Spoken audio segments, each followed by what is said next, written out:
Sean. There he is.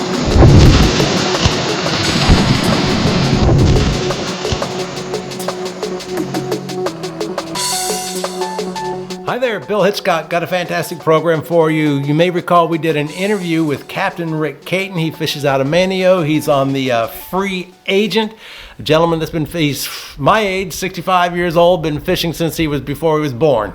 He's a Pamlico County boy, one of the best cobia fishermen I've ever met. And that's what we're going to talk about today. I interviewed Rick about cobia fishing out of that area up there in the Outer Banks. Now, the Outer Banks area generally fishes for cobia differently than we do down here in the Carteret County area or the Cape Lookout area. But we've got a lot of great information we want to get out to you. Rick has got 50 plus 60, almost 60 years of doing this cobia fishing. He's also one of the best tarpon fishermen and drum fishermen you'll ever meet. We'll do another show with him about that. So let's go on to the interview with Rick Caton. We did on a little zoomy doomy call about cobia. All right, it is dark 30, like 4:30 in the morning. I've got Captain Rick Caton here on the little zoomy doomy call. Rick, we are going to talk, I hope, well, who knows what we're going to talk about, but the idea is that we're going to talk about cobia fishing. Here's the end of April, and we've already heard rumors of cobia around Ocracoke. Tell us now, you're up there out of Manio, you fish out of the Outer Banks, you're a Pamlico County boy, you fish the Neuse River, Pamlico Sound, you've been commercial, recreational, charter fishing for 50 plus years, maybe 60 years. Let's talk about cobia. This is the time for them to show up, isn't it? Generally, the cobia season is between Mother's Day and Father's Day. That is kind of, yeah, that's just kind of like a rule of thumb. When the dogwoods bloom or whatever, that don't mean nothing. The cobia decide to come through, they're going to come through. And I think there's Are, been a few small ones seen thus far, but I haven't heard of anybody catching any.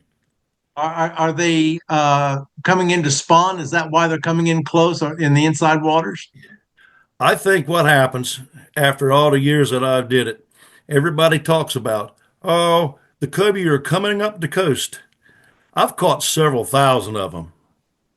I have never caught a cobia with a tag from Florida, nor Georgia, nor South Carolina.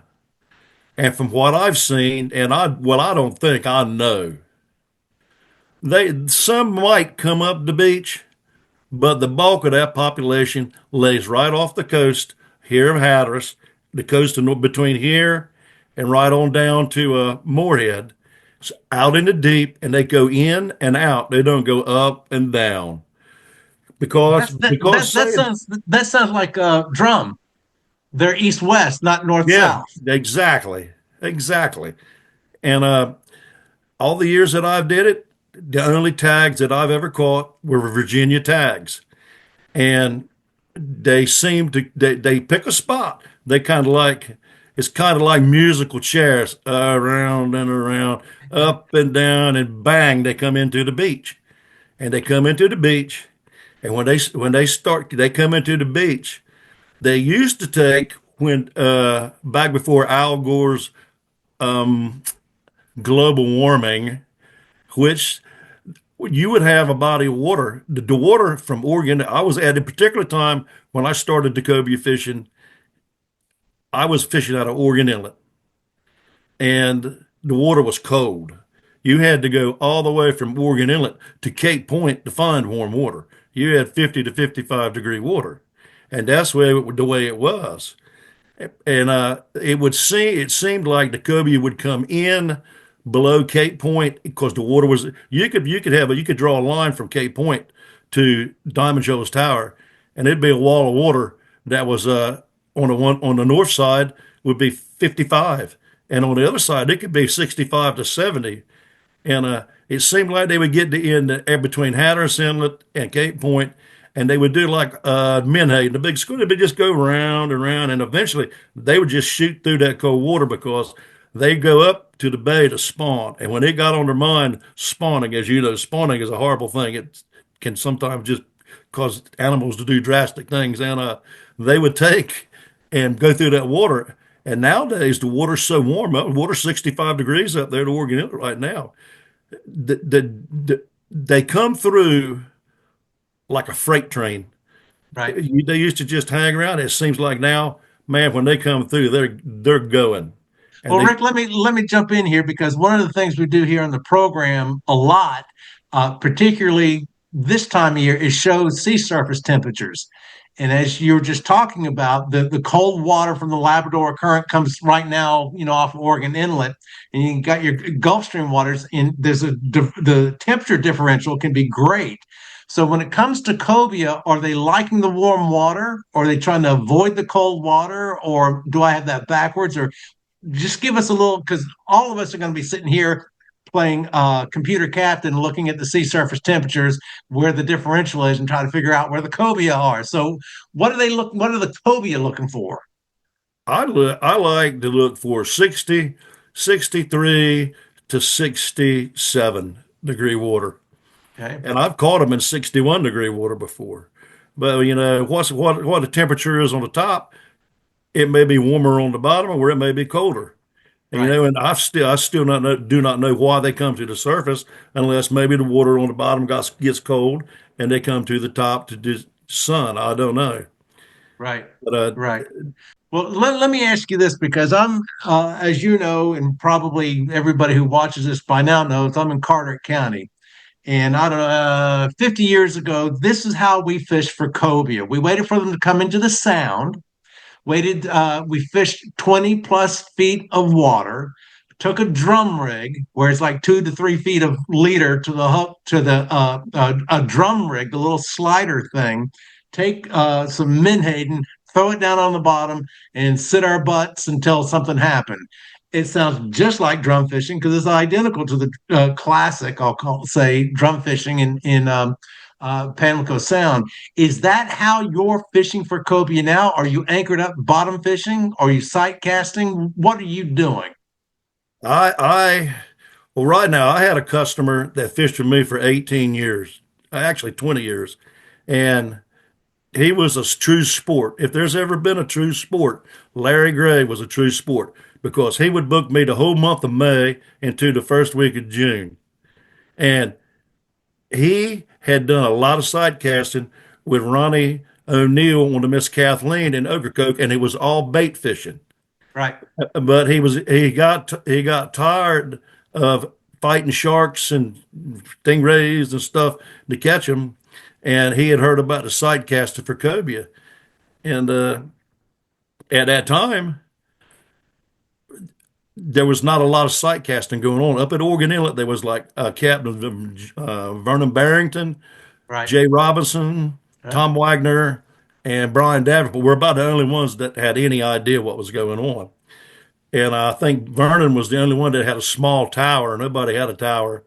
And I had gone to Florida when I was 18 and went down there and watched them boys how they did it. And I was like, wow. I mean, you'd find sight casting, you'd be finding manta rays. We would hook the manta ray with a treble hook, a weighted treble hook, and tie a Clorox jug to it. And then we would take and start dropping down 5 foot rigs with treble hooks and a 5 ounce weight with these little squid that you buy in boxes. And when they quit biting, a manta ray would have 50 or 60 of them. And when they quit biting that squid, then you started fogging the live bait to them. And when the manta ray got spooked, you go follow him right out with the Clorox jug.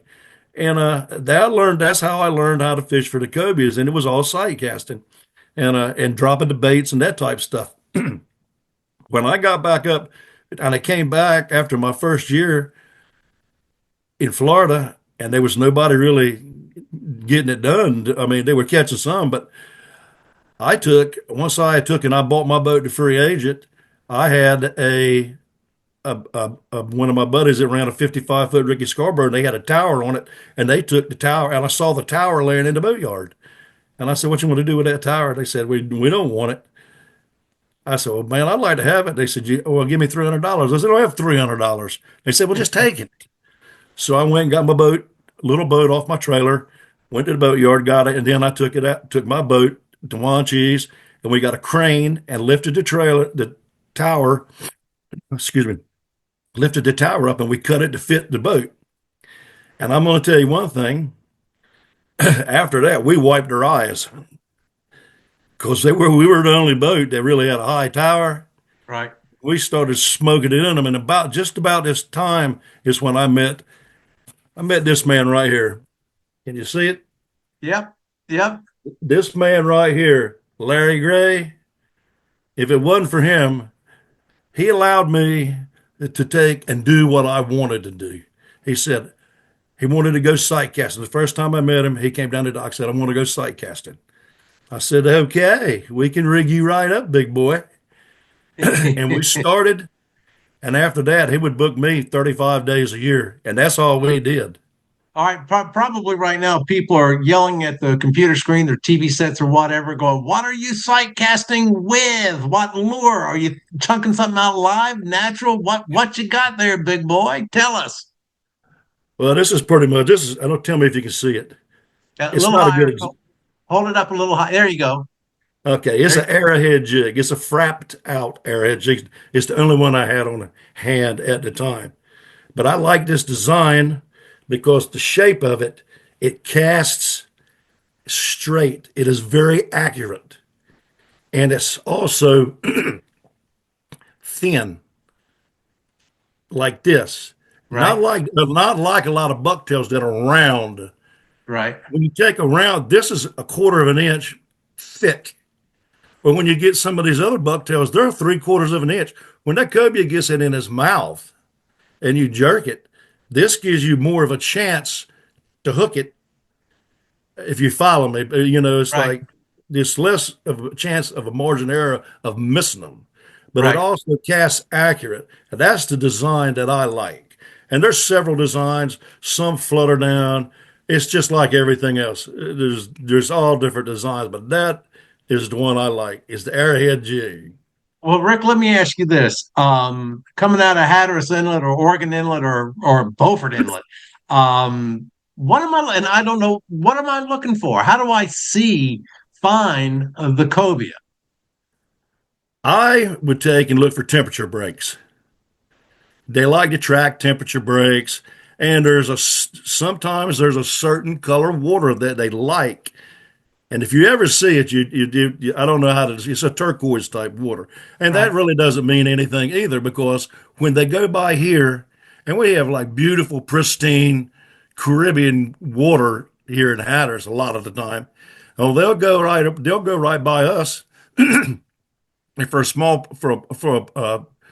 for a fair amount of time, they'll get up there off Oregon Inlet in this pea green crap looking water, and they'll stay there. They're harder to see, but they get up there in that water for some reason, and they like it. Well, let me ask you this because you were talking about with the manta rays and cobia hang out with rays. They don't have to just be a manta ray. They hang out with rays. Are they looking? Are they like dolphin? Like when dolphins, you can find them congregating underneath something floating in the water.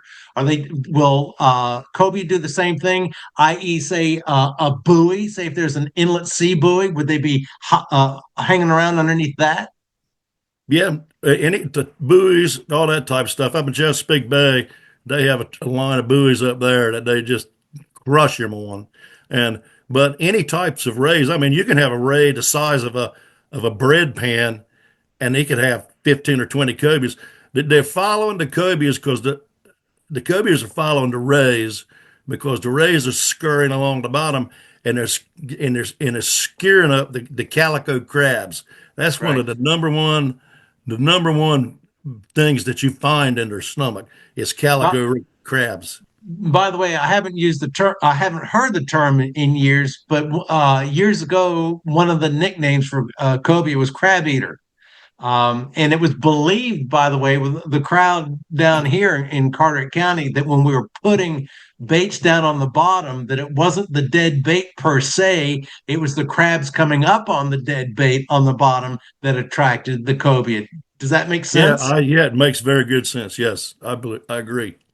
And in fact, I was talking George Summerlin. I don't know if you ever knew. There's an artificial reef named after him on the west side of Lookout Shoals. on the east side of Lookout Shoals, that taught me how to fish with a blue crab for cobia, where you basically had a rubber band around the blue crab and stuck your hook in that and fished as for with bait with a blue crab. So is that an uncommon way to fish up there in the Oregon Inlet area for cobia to bottom fish? I have never done much. Most of mine, I have done quite a bit of bottom fishing for them, but I'd say 90% of the cobias I've caught have all been sight casting with bucktails. So white, is that like the color, or is there any particular color? There's so many colors to choose from. You've got meat hog charters up there with that Aaron Kelly and that crowd. They've got a guy, Bob Alama, ties the bucktails up, and they got emu feathers. Oh, Emu, a bird, the great big like yeah, ostrich bird. yeah, And yeah. which they look good. They've got you name it, they got it. Bucktails, all kinds of. I just have always used the arrowhead because it was accurate. Ronnie O'Neill used it when he did it, and it's just always been. I use different. I preferably like white. I just always have.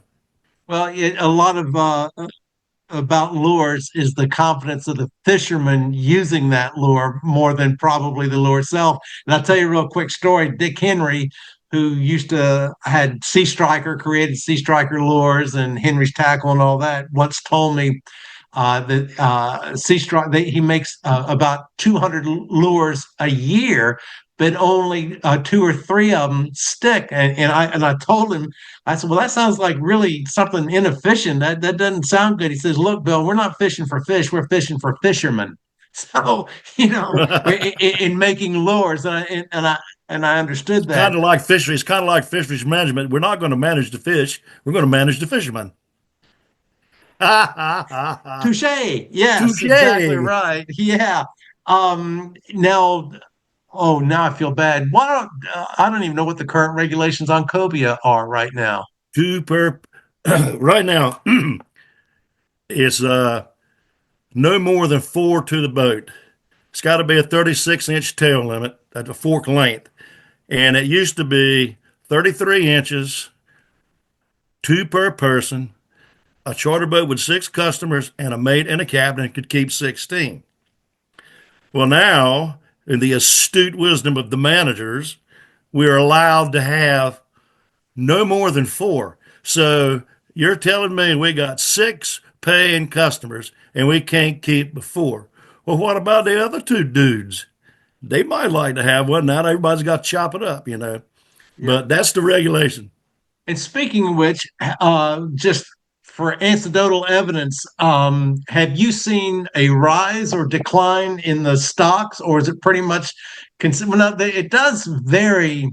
It's in a cycle. When I understand that they're not going to be wonderful all year, every year. They're not going to be terrible every year. Sometimes you have good years. Sometimes you have bad years. But with that said, Rick, have you seen anything noticeable about the stock status, whether positive or negative, here in North Carolina? Uh, yes, I have. I have. It appears to me that the pressure on them now is unbelievable. Nobody used to fish for them. I used to Right. go from, excuse me, I used to go from Oregon Inlet with Larry Gray to Cape Point and be there all day and never see a boat. I had Cameron Whitaker fishing with me of Tradition Fishing. Now he's running his own boat. Cameron fished with me, and we counted on Memorial Day one year 75 boats just trying to fish the tip of the point. And that's just, there could easily be, I can't even imagine what it's like Yeah. in Moorhead, but Yeah. it could Oh, yeah. easily be 100, 150 boats down Yeah. after them. And I'm sure up in the bay, it's just as bad. But I have seen a decline in the population. Yes, I have. And Okay. I Well, think there's just so much pressure. And it's, I want to jump into to the cobia itself. The cobia is like one big muscle. And he's got that vertebrae, the backbone, but he's muscle, and you don't want to gaff a green one because you're going to beat yourself up or beat the boat up. And they got this real a bone here on their forehead, so they're like a hard head mullet in that sense. Um, let's talk about that gaffing a cobia. I'm thinking of people that are watching this that might want to try cobia fishing, or are curious about it. Let's talk about gaffing a cobia. How strong are these boogers? Hey, you better be ready. So I can tell you that. I gaff them, excuse me, I gaff them right in the middle, right where the dorsal fin is, because it's the toughest spot and you can control them. If you gaff them in the head, they're going to spin the gaff out of your hand.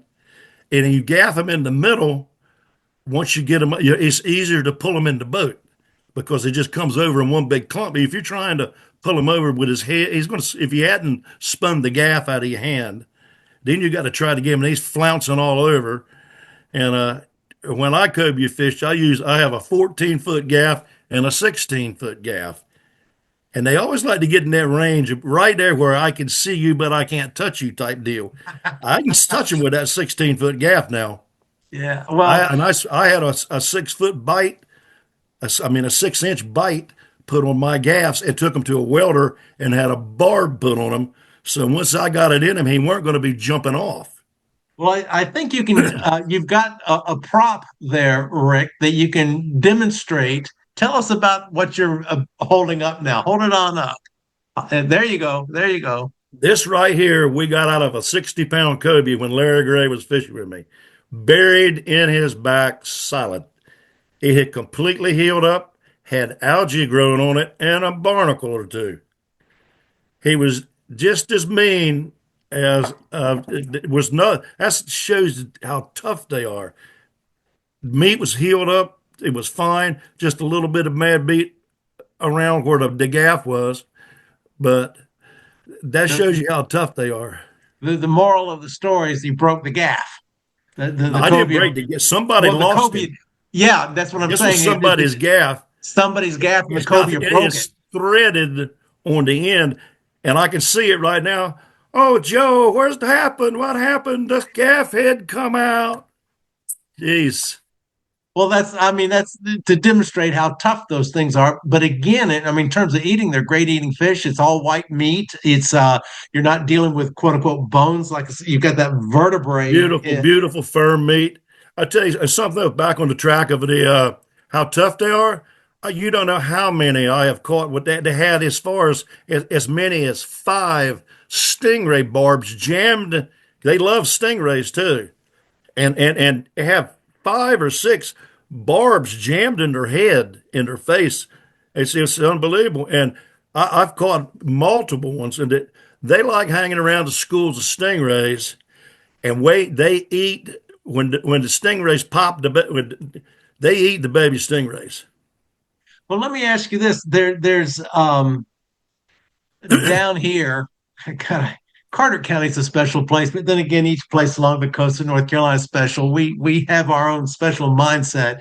Down here, it's believed that cobia mate for life because so many times in bringing a cobia up from off the bottom here, there'll be another cobia with it. Is that common? Are they just hanging Yes. out with each other? Yeah, you always got to be ready for that. And I don't know whether it's got the mating thing or not. I mean, it's just like they're all together. I mean, you can hook one and you can on a ray you can hook one and they'll come out of nowhere and they could easily be 10, 15, 20 follow up. So if you're in a spot and catch one, stay in that spot. Is that what we're hearing? That's what I do. Kind of makes sense, eh? Duh. Now, and another thing down here, there used to be pretty traditional was chumming for cobia. Do you ever chum for cobia when you're sight casting for them? No, because we're constantly on the move. Right. So it really doesn't know. Now, if I'm anchored up, yeah. Yeah, they'll come right up to the boat to the jump bag. Well, all right. So, and I want to go back because I know people are just dying. In fishing reports, people want to know exactly where to go. But with cobia, you're looking. you're searching. And I would assume that once you find the conditions that are conducive for cobia, that and you snag one, they will be there. So when you go out, you're looking for maybe color change, you're looking for maybe temperature, which that's what color changes oftentimes are. Is a not a depth change. A lot of people think it's a depth change. It's a temperature change in the water, which now allows it to hold or not hold algae and things in the water. So specifically, what are you looking for when you head out of that inlet and you don't really have a set place to go? Tell us again, what are you looking for? What I generally do is I get up next to the beach. If I try to find the clearest water, and I'll just zigzag from shallow to deep until I start finding them. And generally they'll be, not all the time, but they'll be following the same depth. And Hmm. I'll do that. But here again, the thing about the cobias going up and down the coast, I get sick of hearing that. They come in and they go out. I've taken with Larry Gray and left Hatteras Inlet. Never see one. Go to Cape Point, spend several hours there. Never see one. Gin clear water. Go north several miles to Avon fishing. Never see one. Come back to Cape Point and they're everywhere. And then when you Yeah. leave and go back towards Hatteras Inlet, there be none. They're all in that one wad that came in. Well, Rick, we're running out of time, but like you said at the very beginning, we were talking about the cobia or an east-west fish, and if you're working north-south, you're waiting for that intersection to happen. Right? And there's certain areas up and down the beach, excuse me, that have bad bottom, like coral, natural coral stuff, and stuff like that. And they seem to like that pretty good. And All right, Rick, there's we're going to several have areas to. that I can think of numerous times I find them there, time and time again. And I'm sure it's the bad bottom of it there because the bad bottom's got all kinds of little crabs and fish and everything hanging there. It's good stuff there, Rick. Look, we're gonna have to go. Our little Zoomy thing says we're running out of time. We've been talking with Rick Caton. Rick, I'm gonna get all of your contact information out, and if anybody has questions, they can email us in. Rick, thanks for talking with us today. All right, Commander. Have a great day. Well, I certainly hope you enjoyed that interview we did with Captain Rick Caton with a free agent. It's one of the best there is. There really is. Now, he sent me this picture after the interview. If you take a look at it, yeah, it's blood, guts, and gore, but this is what was inside cobias. You can see the rays and you can see crabs. You may recall that during the interview I made mention that a nickname, which I haven't heard in a long time for cobia, is crab eater. Well, there's a blue crab right there. There's rays right there. Now, what does this mean? Well, you might want to think about this as if you're bottom fishing for cobia. Cobia follow these things. So just an idea. Again, appreciate Rick Caton for doing the interview with us. If you know somebody that you would like for us to do an interview with about any type of fish catching, just as long as along the coast of North Carolina and it's marine related, please contact me, BillHitchcock@mail.com, BillHitchcock@mail.com, or you can post up here at YouTube. Until next time, oh, by the way, contact Rick, call him, book a charter. You won't regret it. See ya. Post your questions, comments, and concerns here on YouTube or email them directly to Bill Hitchcock at this address.